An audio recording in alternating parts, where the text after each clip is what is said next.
Train से निकलेंगे या फिर कहीं आउटसाइड में जाएँगे तो वहाँ दीवालों पर बड़े-बड़े लिखे रहते हैं गुप्त रोग के मरीज़ मिले।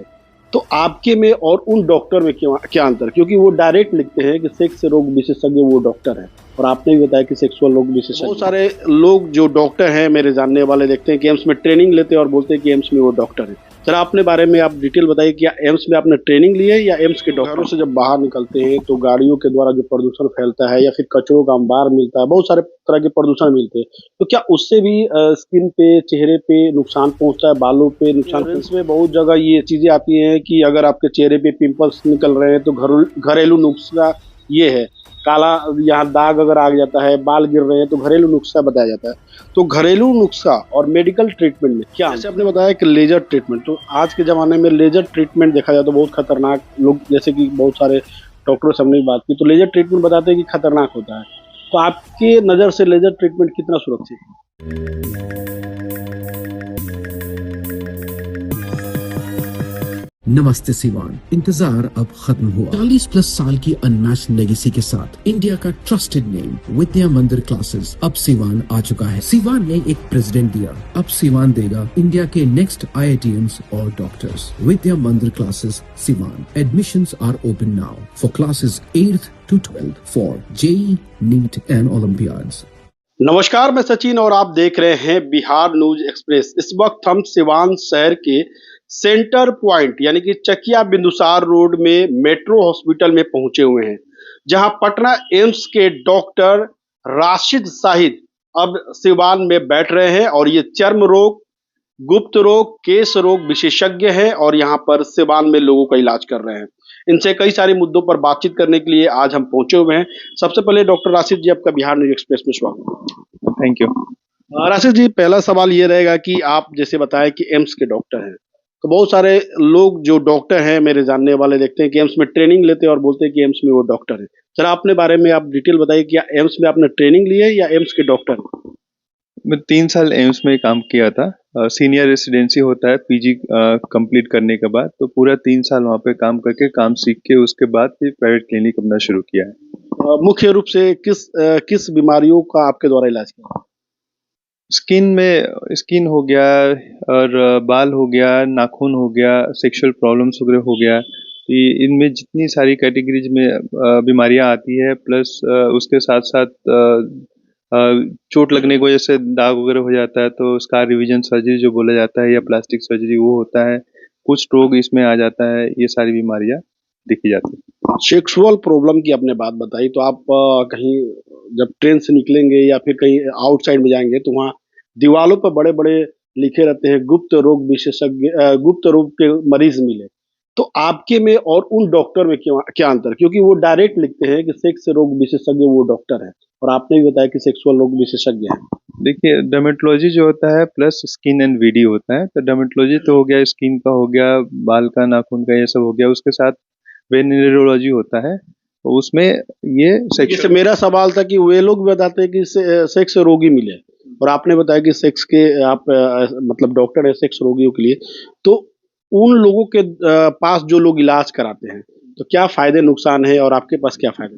देखिए, वो लोग ज़्यादातर हकीम लोग होते हैं, जड़ी बूटी वगैरह दवा देते हैं जिसका साइड इफ़ेक्ट्स वगैरह हो सकता है। फ़ायदा करने से ज़्यादा नुकसान कर सकता है शरीर को, और जो रेगुलेटेड मेडिसिन्स नहीं होता है, तो वो फ़ायदा करने के बदले नुकसान करेगा।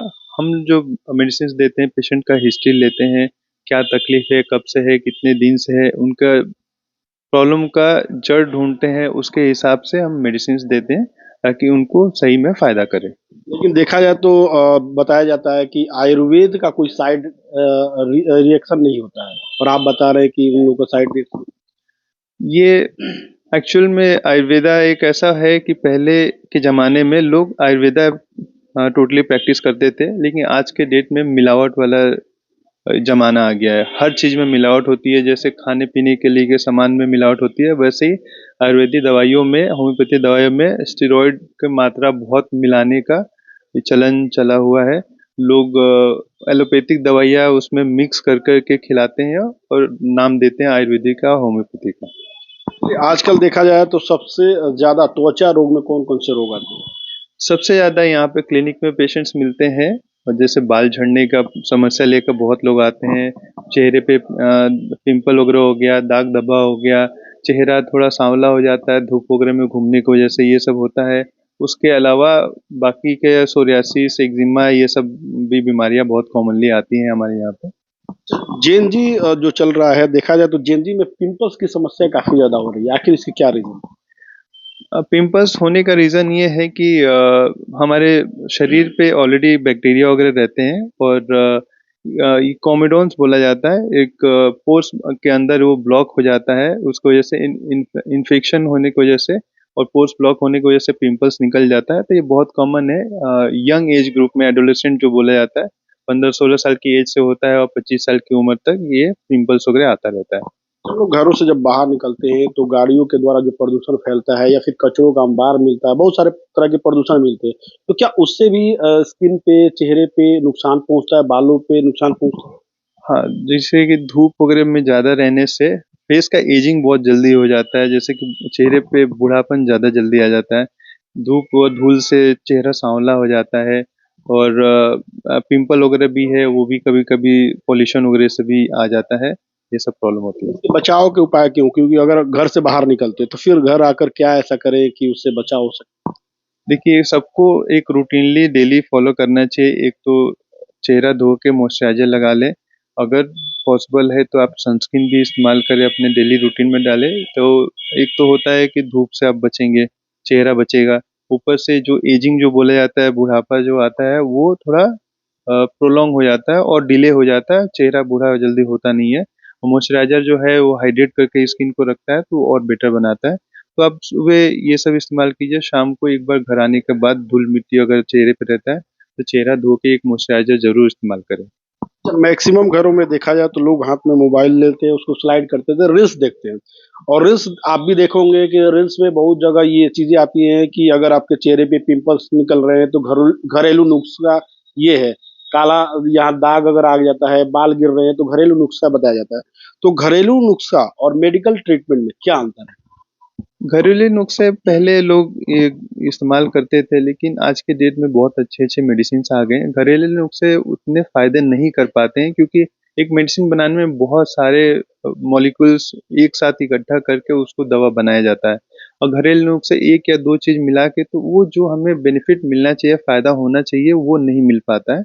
तो घरेलू नुस्खे बहुत मतलब कम मात्रा में कुछ मदद कर पाता है। तो देखा जाए तो ब्यूटी पार्लर में भी ट्रीटमेंट के दावे किए जाते हैं, तो बहुत सारी महिलाएं भी थोड़ा बहुत कुछ अगर होता है तो ब्यूटी पार्लर भी पहुंच जाती है, तो कितना सही है ये? देखिए, ब्यूटी पार्लर में कुछ-कुछ चीज़ों में चेहरा ठीक हो जाता है, लेकिन कुछ-कुछ स्पेसिफ़िक बीमारियाँ हो गई, जैसे छाई हो गया, पिंपल्स वगैरह हो गया, ये इसके लिए मेडिसिन चलानी पड़ती है, और मेडिसिन चलाने से ही उसका सुधार होता है, कुछ इम्प्रूवमेंट हो पाता है। आपके यहाँ किस तरह के इलाज किए जाते हैं? क्या-क्या विशेषताएँ हैं? क्या-क्या स्पेशल जो हैं, जैसे लेज़र ट्रीटमेंट अभी चल रहा है, तो आपके यहाँ क्या-क्या स्पेशल? यहाँ पे देखिए, सारा कॉमन जो डिसीजेस होते हैं, जैसे एग्जांपल बताया, दिनाय हो गया, पिंपल्स हो गया, बाल झड़ने का समस्या हो गया, एक्जिमा हो गया, सफ़ेद दाग की बीमारी है जो बहुत कॉमन है, सोशल स्टिग्मा है, तो वो सब की भी बीमारियों का इलाज होता है, मेडिसिन से होता है, और सर्जरी होता है, लेज़र है सफ़ेद दाग को ठीक करने के लिए, सोरियासिस की बीमारी है उसके लिए भी लेज़र है, और जो बाल उड़ जाता है सर पे, एलोपेशिया एरियाटा जो बोला जाता है, उसके लिए भी लेज़र है। बाकी यहाँ पे हेयर ट्रांसप्लांट की फैसिलिटी अवेलेबल है। चेहरे पे किसी चीज़ से चोट लग जाने की वजह से बहुत सालों से जो दाग है, उसकी सर्जरीज़ की जाती है। पैर में जो नस मोटा हो जाता है उसका, और उसके बाद साथ एक्जिमा जो हो जाता है, उसकी भी ट्रीटमेंट यहाँ पे अवेलेबल है। जैसे आपने बताया कि लेज़र ट्रीटमेंट, तो आज के ज़माने में लेज़र ट्रीटमेंट देखा जाए तो बहुत खतरनाक लोग, जैसे कि बहुत सारे डॉक्टरों से हमने भी बात की, तो लेज़र ट्रीटमेंट बताते हैं कि खतरनाक होता है। तो आपके नज़र से लेज़र ट्रीटमेंट कितना सुरक्षित है? लेज़र ट्रीटमेंट लोग नाम सुन के ही डर जाते हैं, लेकिन लेज़र ऐसा चीज़ नहीं है, लेज़र बहुत सेफ होता है। जो सफ़ेद दाग का लेज़र होता है, इवन वो प्रेगनेंसी में भी सेफ होता है, इतना ज़्यादा सेफ है। बाकी का दूसरे जो लेज़र्स होते हैं वो सब भी सेफ होते हैं, कुछ हानि नहीं करता है, वो सब करा सकते हैं। तो जो लोग कुछ होते हैं कि डरा देते हैं कि लेज़र है, ये खराबी कर देगा, वो खराबी कर देगा, जाने बिना, तो वो सब गलत है। आप लेज़र करा सकते हैं, बहुत सेफ होता है वो। सिवान में कितने दिन आप यहाँ बैठ रहे हैं? हर सोमवार मंगलवार को, मंडे ट्यूसडे को सिवान में, बाकी के 5 दिन बुधवार से लेकर रविवार, वेडनेसडे और संडे पटना में रहता है। तो छोटे बच्चों के जो स्किन प्रॉब्लम हो रहे हैं उसको लेकर क्या मैसेज देना चाहिए? देखिए, छोटे बच्चों का क्या है कि उनका स्किन बहुत मुलायम होता है, और जैसे कि एग्जाम्पल में एक्जिमा हो गया, कुछ भी हो गया, तो लोग मार्केट से या दुकान से दवाइयाँ लेके मेडिकल वाले से मांग के लगा देते हैं, जो हाई डोज का स्टेरॉइड वगैरह रहता है, तो उससे स्किन डैमेज काफ़ी होता है।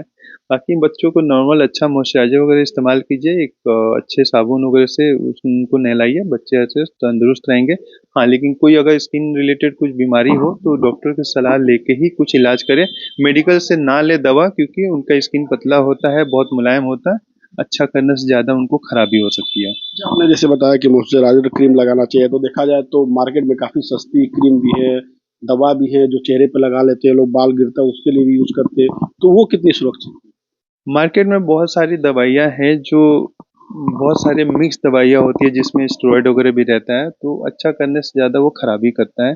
इसलिए मैं हमेशा अपने पेशेंट्स को, सबको सलाह देता हूँ कि आपको कोई भी इलाज करना हो, कोई भी चाहिए, एक क्वालिफाइड डॉक्टर डर्मेटोलॉजिस्ट से मिल के आप एक ओपिनियन ले लीजिए कि हमारे लिए स्किन कैसा है, क्या हमें सूट करेगा, और क्या चीज़ हमें इस्तेमाल करना चाहिए रेगुलर रूटीन में, वो सब पूछ के इस्तेमाल करें तो ज़्यादा अच्छा रहेगा। जरा एक बार हमारे दर्शकों को आप एक बार फिर से बता दें कि आप खुद से किन-किन बीमारियों का इलाज करते हैं? इलाज दवा के माध्यम से ही नहीं बल्कि लेज़र ट्रीटमेंट जो भी ट्रीटमेंट वो ज़रा एक हेयर फॉल का ट्रीटमेंट होता है, जो बाल झड़ जाता है, गंजापन हो जाता है, मेल्स और फीमेल्स इसमें दोनों। औसतन कितना खर्चा आ जाता है? खर्चा वो वेरी करता है बहुत, जैसे कि अगर लड़के हैं जिनका बाल जो गंजापन आ जाता है, उसका इलाज करने के लिए वेरी करता है, 1500 से 2000 तक, 2500 भी लग सकता है। बाकी जो बीमारियों की वजह से बाल उड़ जाते हैं, तो वो कैसा कंडीशन है, क्या है, उसकी वजह से दवा क्या चलाना है, उस पे प्राइस वेरी करता है। प्लस मेल्स में जो गंजापन हो जाता है, उसके लिए हेयर ट्रांसप्लांट की फैसिलिटी है। पिंपल्स के लिए दवा चलता है, केमिकल पीलिंग होता है।